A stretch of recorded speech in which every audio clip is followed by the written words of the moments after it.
청취자 여러분, 오늘 이런 질문으로 한번 시작해 볼까요? 우리가 다닌 학교가 과연 진짜 세상을 살아가는데 필요한 준비를 시켜줬을까? 부모님 세대는 늘 말씀하셨죠. 열심히 공부해서 좋은 성적 받고 안정적인 대기업 들어가야 한다.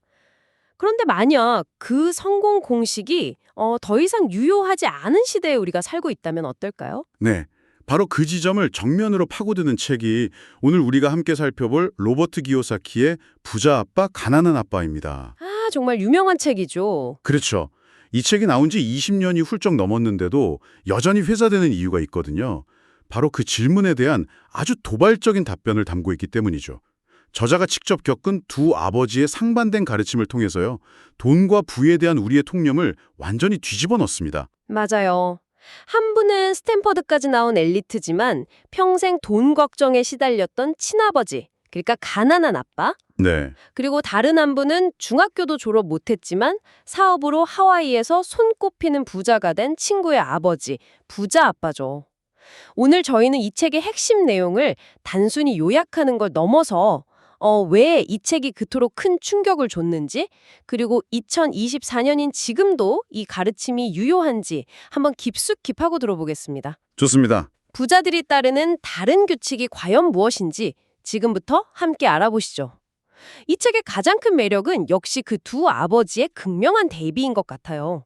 정말 모든 가르침이 정반대잖아요. 맞아요. 예를 들어 가난한 아빠는 돈을 사랑하는 건 모든 악의 근원이다라고 하셨죠. 네네. 반면에 부자 아빠는 돈이 없는 게 모든 악의 근원이다 라고 받아쳤죠. 하하, 정말 정반대네요. 돈에 대한 철학 자체가 그냥 180도 다른 겁니다.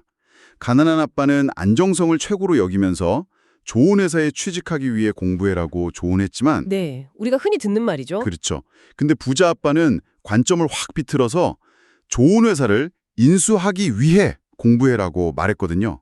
소유할 생각을 하라는 거죠. 와, 저는 개인적으로 그걸 살 여유가 없어라는 말을 입에 달고 살았던 가난한 아빠의 습관이 정말 와닿았어요. 아, 그 부분이요? 네, 사실 저도 무심코 쓰는 말이거든요. 그런데 부자 아빠는 그 말을 아예 금지시키고 대신 어떻게 하면 그걸 살 수 있을까라고 질문을 바꾸게 했다는 대목에서 와, 정말 머리를 한 대 맞은 것 같았습니다. 바로 그거죠. 그게 이 책의 핵심을 관통하는 사고방식의 차이를 보여주는 아주 좋은 예입니다. 맞아요. 살 여유가 없어는 생각을 그냥 닫아버리는 선언이잖아요. 네, 끝이죠, 그걸로. 근데 어떻게 살 수 있을까는 뇌를 문제 해결 모드로 바로 전환시키는 질문이거든요. 부자 아빠는 이걸 정신적 게으름과 정신적 운동의 차이라고 설명해요. 아, 이런 사소한 언어 습관 하나가 결국 두 사람의 재정적 운명을 완전히 갈라놓은 셈이죠. 결국 그런 사고방식의 차이가 누구는 부를 쌓고 누구는 평생 제자리 걸음만 하게 만드는 거군요.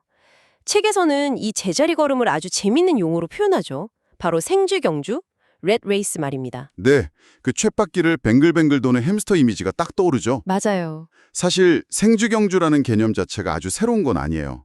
하지만 기요사키가 날카롭게 지적한 건 고학력 중산층이야말로 이 경주에 가장 충실한 참가자라는 점이었어요. 오, 오히려 고학력 중산층요? 네, 사회가 성공이라고 부르는 그 경로 있잖아요. 좋은 대학 나와서 안정된 직장 들어가고 대출받아 집 사는 그 길이요.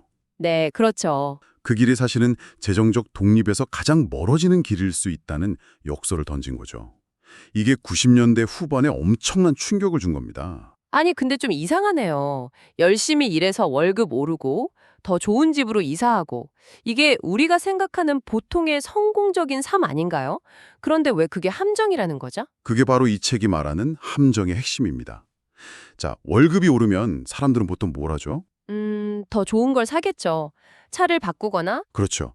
더 큰 집, 더 좋은 차, 더 잦은 외식처럼 지출을 늘리죠.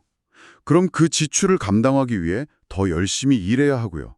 소득이 들었으니 세금은 더 많이 내게 됩니다. 아, 수입이 늘어난 만큼 부채와 지출도 함께 늘어나니까 결국 통장 잔고는 그대로인 상태가 반복되는 거예요. 쳇바퀴처럼요. 네.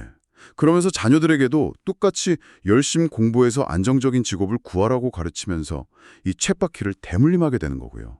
아, 그래서 이 경주에서 탈출하는 첫 번째 교훈으로 부자들은 돈을 위해 일하지 않는다는 이 충격적인 말을 던진 거군요. 맞습니다. 9살짜리 저자가 부자 아빠 밑에서 시간당 10센트를 받으면서 일했던 일화가 아주 인상적이었어요. 그렇죠. 그 터무니없는 임금에 화가 나서 그만두겠다고 했을 때 부자 아빠가 잘 됐다. 이제 진짜 수업을 시작할 수 있겠구나 라고 말하죠. 저 같아도 화냈을 것 같아요. 대부분의 사람들은 낮은 임금에 대한 두려움 때문에 불만족스러운 일자리에 머물거나 아니면 더 많은 월급을 주겠다는 욕심에 이끌려서 다른 일자리를 찾아 떠나잖아요. 네, 그게 보통이죠. 하지만 그건 근본적인 문제 해결이 아니라는 걸 가르쳐 준 겁니다. 문제는 월급의 액수가 아니라 월급에 의존하는 삶의 방식 그 자체에 있다는 거죠. 돈을 쫓아다니는 대신 돈이 나를 위해 일하게 만드는 법을 배워야 한다는 게 첫 번째 교훈의 핵심입니다. 좋습니다. 그럼 가장 중요한 질문이 남았네요. 돈이 나를 위해 일하게 만드는 방법은 대체 뭘까요? 책에서는 딱 하나의 놀라울 정도로 간단한 규칙을 제시하죠. 네, 바로 자산과 부채의 차이를 알고 자산을 사라라는 겁니다. 자산과 부채의 차이를 알고 자산을 사라. 네, 이 규칙이 너무 간단해서 오히려 많은 사람들이 그 중요성을 간과한다고 책에서 지적해요.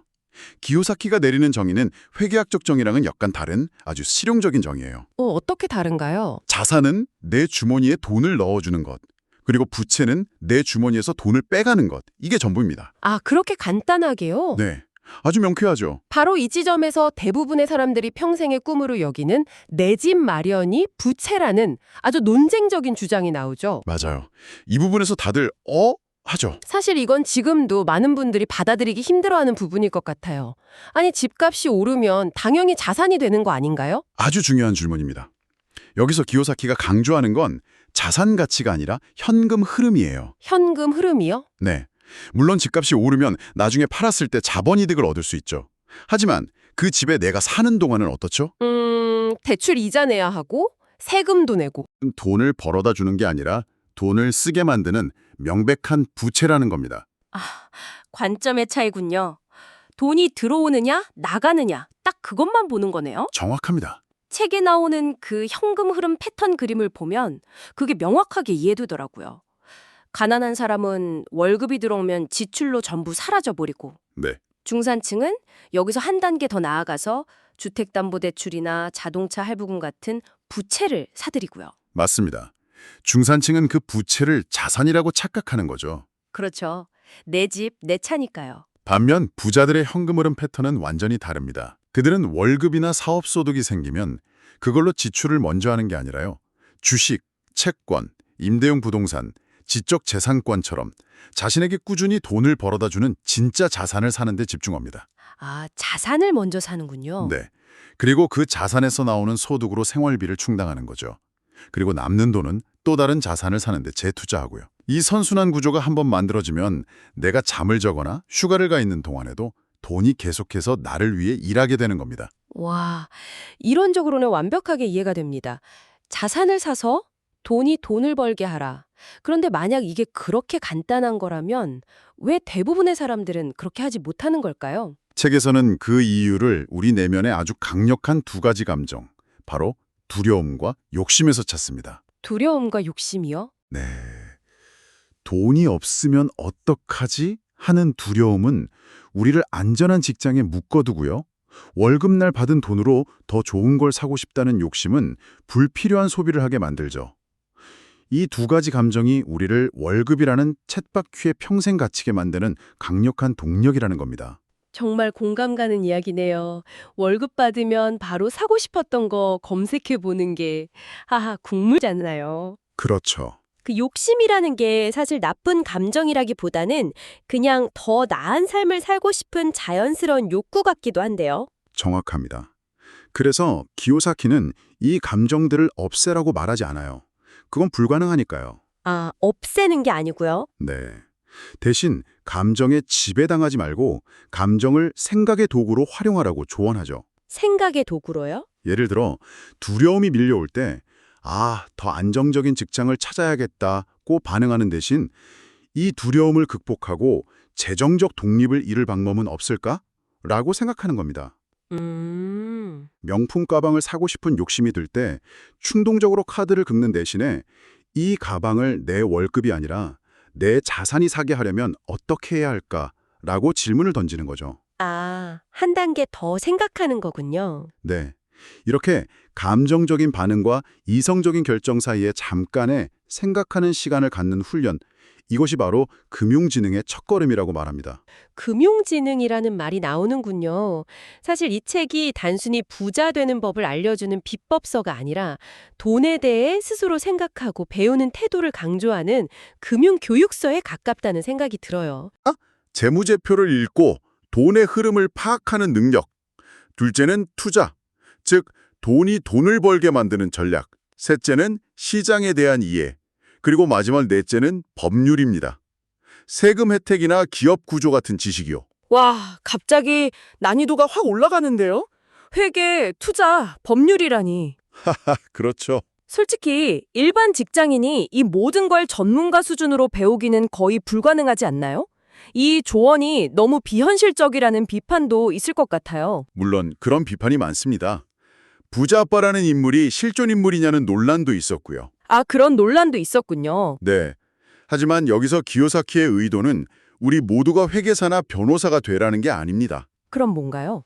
적어도 각 분야의 전문가들과 대화가 될 정도의 기본 지식은 갖춰야 한다는 거죠. 그래야 좋은 조언과 나쁜 조언을 구분할 수 있고 사기를 당하지 않으며 나에게 유리한 최적의 의사결정을 내릴 수 있다는 겁니다. 아, 결국 자신의 돈 문제에 대해 다른 사람에게 의존하지 말고 스스로가 금융 감독관이 되어야 한다는 책임감을 강조하는 거죠. 오늘 로버트 기요사키의 부자 아빠, 가난한 아빠를 깊이 파고들어보니 이게 단순히 재테크 기술을 넘어 돈에 대한 철학을 이야기하는 책이라는 게 분명해지네요. 네, 맞습니다. 열심히 일해서 돈을 버는 삶에서 벗어나 자산을 통해 돈이 나를 위해 일하게 만드는 시스템을 구축하라는 것. 이것이 핵심 메시지인 거겠습니다. 그렇습니다. 이 책이 우리에게 주는 가장 큰 교훈은 결국 선택의 힘에 관한 이야기입니다. 선택의 힘이요? 네, 우리 손에 들어오는 모든 돈은 우리가 부자, 중산층 혹은 가난한 사람 중 어떤 미래를 원하는지에 대한 투표용지와 같다고 말하죠. 와, 투표용지라는 비유가 되게 강렬하네요. 그렇죠. 그 돈을 부채를 사는 데 쓸 것인지 자산을 사는 데 쓸 것인지는 매 순간 우리의 선택에 달려 있다는 겁니다.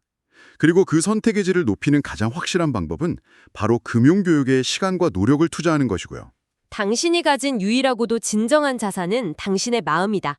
책에 나오는 이 문장이 오늘따라 더 깊게 다가옵니다. 그렇다면 청취자 여러분은 오늘 당신의 가장 소중한 자산인 마음에 무엇을 채워넣고 계신가요? 단순히 직장에서의 업무 능력을 키우기 위한 공부를 넘어 당신의 돈이 당신을 위해 일하게 만들 지식을 쌓는 데는 얼마나 많은 시간을 투자하고 계신지 한 번쯤 돌아볼 만한 질문인 것 같습니다.